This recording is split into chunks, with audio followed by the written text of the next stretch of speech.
Students, कक्षा 5वीं, विषय हिंदी सुलभ भारती, दूसरी इकाई, पेज नंबर 32, पाठ क्रमांक 5, रोबोट। बच्चों, आज हम पाठ क्रमांक 5, रोबोट, इसे देखेंगे, इसके बारे में पढ़ेंगे। बच्चों, रोबोट के बारे में तुमने सुना होगा या दूरदर्शन पर देखा होगा। दूरदर्शन मतलब टेलीविजन पर। रोबोट एक यंत्र मानव है।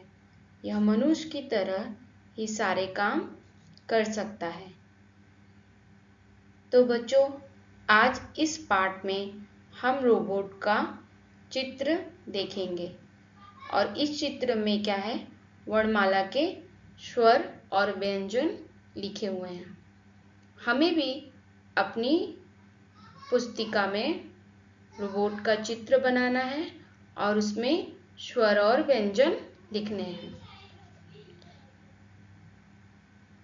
इसके अलावा आज हम थोड़ी सी जानकारी रोबोट के बारे में और भी जानेंगे। जैसा कि बच्चों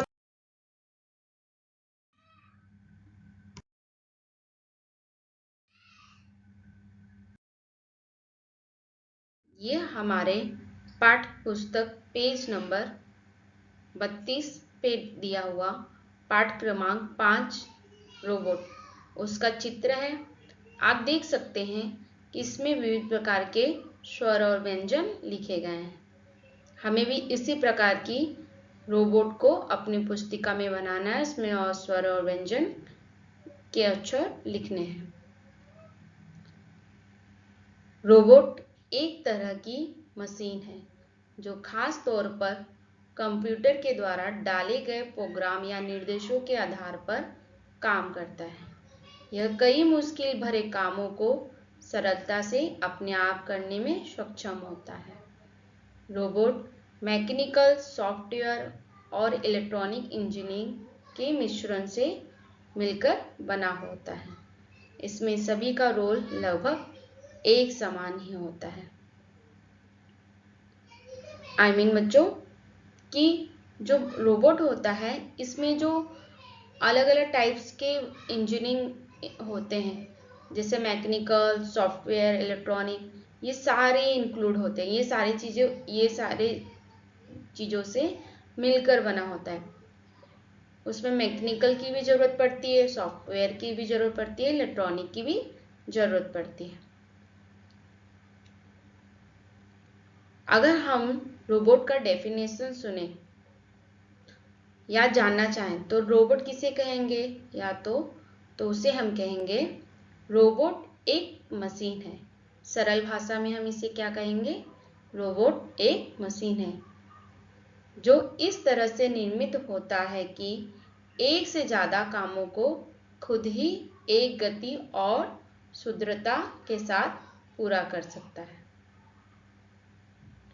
कुछ रोबोट को नियंत्रित करने के लिए एक्सटर्नल कंट्रोल डिवाइस का प्रयोग किया जाता है। जैसा कि बच्चों आपने देखा है, बहुत सारे इलेक्ट्रॉनिक चीज़ों को यूज करने के लिए हम रिमोट जैसी एक्सटर्नल कंट्रोल चीज़ें यूज करते हैं। इसी प्रकार बहुत सारे रोबोट ऐसे होते हैं जिसको कंट्रोल करने के लिए हम एक्सटर्नल कंट्रोल डिवाइस रहता है। लेकिन कुछ रोबोट ऐसे होते हैं जिसके नियंत्रण करने के लिए उसके अंदर ही कंट्रोल डिवाइस लगा होता है। मतलब उसको कंट्रोल करने के लिए हमें किसी भी प्रकार के एक्सटर्नल कंट्रोल डिवाइस की ज़रूरत नहीं होती है। इनका शेप, इनका आकार कोई लेना देना नहीं होता है। जो मनुष्य के जैसा हूबहू दिखता है उसी को रोबोट बोलते हैं। यह भी बात गलत है। रोबोट किसी भी आकार का हो सकता है। रोबोट का आकार उसके काम पर निर्भर करता है। जैसा कि बच्चों आजकल छोटे मोटे रोबोट जैसी मशीनें कंपनियों में भी यूज की जाती हैं, इस्तेमाल किए जाते हैं। वो भी एक प्रकार के रोबोट होते हैं। इसकी आवश्यकता नहीं होती कि रोबोट का आकार मनुष्य की ही तरह होना चाहिए।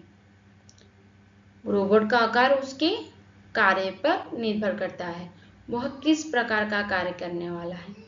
यदि उसे हाथों की आवश्यकता होगी तो उसमें हाथ के डिजाइन को भी दिया जाता है। तो बच्चों, आज हमने रोबोट के बारे में थोड़ी सी जानकारी प्राप्त की। आपको भी अपनी पुस्तिका में इसी प्रकार के एक रोबोट को बनाना है और उसमें विभिन्न प्रकार के स्वर और व्यंजनों को लिखना है। आशा है कि आपको अच्छे से समझ में आया होगा। Thank you.